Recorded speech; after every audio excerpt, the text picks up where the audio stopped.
Years ago, I had this young staff member who had every attribute to become a really good hairdresser. Well, almost every attribute.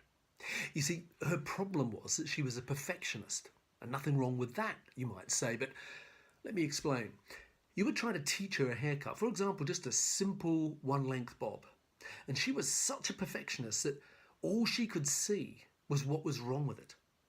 I don't think that she ever finished a haircut on training night because she was so obsessed with it being perfect that it always ended in tears. Hers, not mine.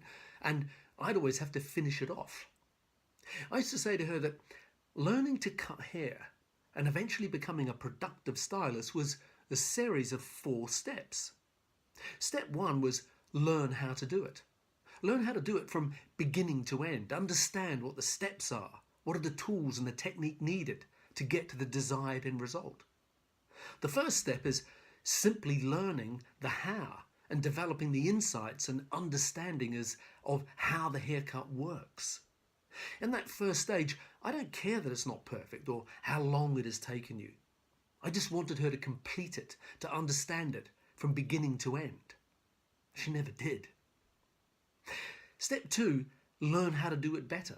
You see, once you understand how to do something, then yes, you need to learn to understand how to do it better. That's when you can start to strive for perfection. That is essentially the philosophy at Sassoon. They strive for perfection. But in my 10 years working there, no matter how many bobs I cut or how many assessments I took, the haircut was never perfect. You could always be a pedantic pain in the arse and find something wrong with it. But nonetheless, once you've mastered step 1, which is learning how to do it, you need to master step 2, which is learning how to do it better. Once again, when you're learning how to do it better, it doesn't matter how long it takes in that all-elusive pursuit of perfection, because the distinctions that you make and the attention to detail that you start to see is where the really valuable lessons lie. Step 2 is all about turning your technique and disciplines into a habit, committing to the practice, doing it again and again and again until you're good at it, until it's part of who you are and what you do. And that takes us to the 3rd step. Step 3 is learning to do it quickly. Whilst it might be nice for you to spend a couple of hours in the pursuit of perfection, it's not financially viable.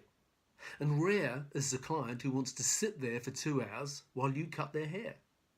So like it or not, commercial reality is a necessity. And learning to get the desired end result to the right standard within a time constraint is the 3rd skill. It takes time to develop the 3rd step. It's a case of the more you do, the better. And as time passes, you will become more efficient with your time and more confident with your technique. And as a result, the quicker you will become. Step 4 is learning to thrive in the salon situation. Step 4 is the final step. I used to teach people to cut hair on a doll's head or mannequin head because the doll's head doesn't talk. It isn't getting married next month and they aren't in a hurry. They aren't growing out old layers and they generally don't have a dad or a boyfriend waiting for them. The upside of all that is that you can focus on understanding the technique. But once you've mastered the technique on a doll's head, of course, it's much harder dealing with all the issues that a real person brings, whilst having to be charming and talk about your holidays and home hair care and recommend colour, etc. But that's what real success as a salon stylist is. When you master that, you're on your way to becoming what I call a super stylist. If your team don't currently use Grow One Super Stylist as a training aid for what it takes for them to be really successful as a stylist, you can get it at my website, growmysalonbusiness.com. Thank you for watching. If this has been helpful and you'd like to find out more about what we do, then visit growmysalonbusiness.com. And don't forget to follow me on Facebook or Instagram at growmysalonbusiness. Have a great week.